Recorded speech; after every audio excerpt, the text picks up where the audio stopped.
বুঝতে হবে, যারা ভাই হারিয়েছে, বোন হারিয়েছে, মা হারিয়েছে, তাদের কি ভাই বোন মা তারা ফিরে আসবে?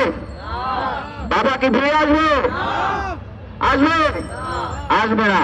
যারা হাত হারিয়েছে, চোখ হারিয়েছে, যারা অঙ্গ হারিয়েছে, তাদের অঙ্গ কি ফিরে আসবে? আসবে? আসবে না। তাদের কথা কি? তাদের কথা হচ্ছে, যদি আমাদের অঙ্গ ফিরে না আসে, আমার বাবা, আমার ভাই, আমার মা, আমার বোন যদি ফিরে না আসে, তাহলে কেন আওয়ামী লীগ আবার বাংলাদেশ ফিরে আসবে? আমরা দেখেছি নির্বাচন সংস্কার কমিশনের প্রধান তার বক্তব্য ভিডিওতে তিনি বলছেন যে নির্বাচনে আওয়ামী লীগ আসার তো তিনি নাকি কোনো বাধা দেখেন না। কি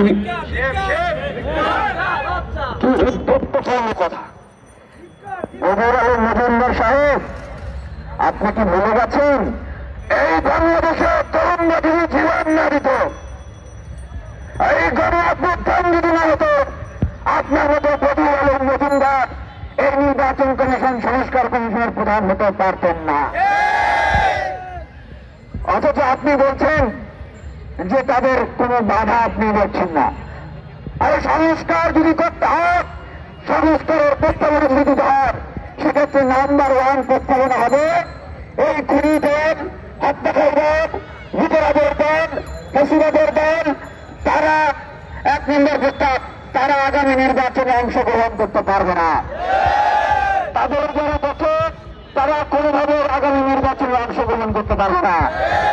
বাংলাদেশের বিপ্লবী ছাত্র জনতার পক্ষ থেকে আমরা নির্বাচন কমিশন যে সংস্কার প্রস্তাবনা দিতে হবে আমরা ঠিক করে দিচ্ছি, কারণ আপনাদের সংস্কার প্রস্তাবনা আমাদের সেই আশা আমরা পাচ্ছি না।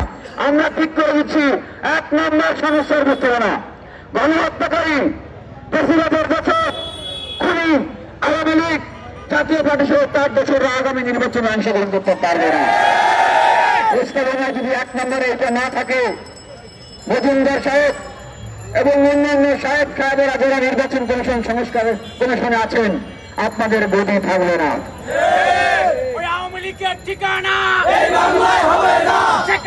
ছাত্র ভাই বোনদেরকে এই আওয়ামী লীগ তারা মিটিং করে, তারা ষড়যন্ত্র করে, তারা তাদেরকে সিরিয়াল কিলিং করছে।